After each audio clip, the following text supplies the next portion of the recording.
Hello साथीहरू, नेपाली पाठ अध्ययन च्यानलमा आज हामी कुरा गर्न लागिरहेछौँ वाक्यलाई लिएर। वाक्य अर्थात् सेन्टेन्स हामीले आफ्नो अभिव्यक्ति वाक्यद्वारा नै प्रकट गर्ने गर्दछौँ र वाक्य बनाउँदाखेरि, लेख्दा वा बोल्दाखेरि त्रुटि नहोस् भन्ने ध्येयले एक दुईवटा कुराहरू याद गर्नुपर्ने हुन्छ। र त्यस्तो कुराहरूमा के हो भने शब्दको प्रकारहरू चिन्नुपर्ने हुन्छ अनि त्यसलाई क्रमबद्ध रूपमा मिलाएर राख्ने प्रचेष्टा गर्नुपर्दछ। यसै त हाम्रो भाषामा तत्सम, तद्भव, झर्रा शब्दहरू छन् भनेर हामीले अघिल्लो एउटा विषयमा कुराकानी गरिसकेका छौँ। र तत्सम शब्द भनेको चाहिँ संस्कृतबाट आएका हुबहु शब्दहरूलाई भनिन्छ र तद्भव भन्नाले संस्कृतबाट नेपाली भाषासम्म आउने क्रममा अलिकति बिग्रिएर वा बनिएर आएका शब्दहरूलाई भनिन्छ।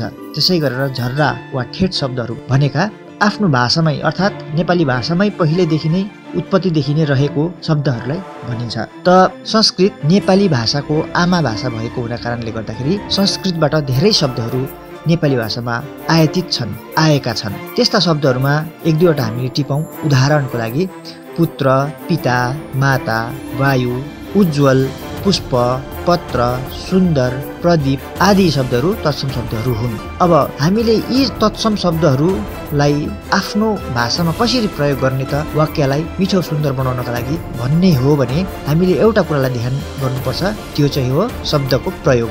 यदि संस्कृत भाषाको शब्दहरूलाई हामीले वाक्यमा प्रयोग गर्न जानेनौँ भने अथवा आफ्नै झर्रा ठेट शब्दहरूलाई पनि हामीले आफ्नो भाषामा प्रयोग गर्न जानेनौँ भने त्यहाँ गुरु चण्डाली दोष लाग्दछ। गुरु चण्डाली दोष भनेको के हो भने संस्कृतको तत्सम शब्दहरू र आफ्नै भाषाका झर्रा शब्दहरू एउटै वाक्यमा मिलाएर हामीले वाक्य बनायौँ भने त्यो गुरु चण्डाली दोष हुन्छ। जस्तै कि पुत्रको बिहे, यहाँ पुत्र भन्ने शब्द संस्कृत शब्द हो र बिहे भन्नाले झर्रा शब्द बुझिन्छ। त यहाँ पुत्रको बिहे गुरु चण्डाली दोष भयो र यहाँ हुन पर्ने हो छोरोको बिहे अथवा पुत्रको विवाह। त्यसै गरेर सफा जल गुरु चण्डाली दोष युक्त भयो भने सफा पानी वा स्वच्छ जल सही भए। त्यसै गरेर पुत्रको चिठी अथवा छोरोको पत्र गुरु चण्डाली दोष युक्त पदबन्ध भए।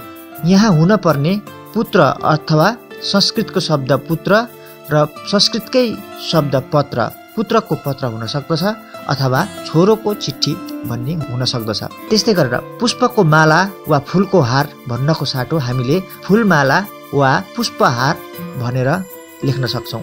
त्यसै गरेर रित्तो स्थान, रिक्त ठाउँ पनि गुरु चण्डाली दोष युक्त भयो। रिक्त स्थान या रित्तो ठाउँ सही पदबन्ध भए।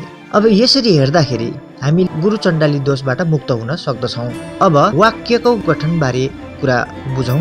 वाक्य यसै त दुई प्रकारले गठन हुँदछन्। त्यसलाई भनिन्छ आलङ्कारिक क्रम र व्याकरणिक क्रम। आलङ्कारिक क्रम भन्नाले चाहिँ त्यो सृजनात्मक लेखन अर्थात् क्रिएटिभ राइटिङमा प्रयोग हुन्छन्, कथा, कविता आदिमा। जस्तै कि लागेर घाम भयो उज्यालो, यो आलङ्कारिक क्रममा शब्दहरू राखेर बनाइएको वाक्य भयो। र व्याकरणिक क्रममा त्यो वाक्यका शब्दहरू सिधा बस्दछन्। जस्तै घाम लागेर उज्यालो भयो।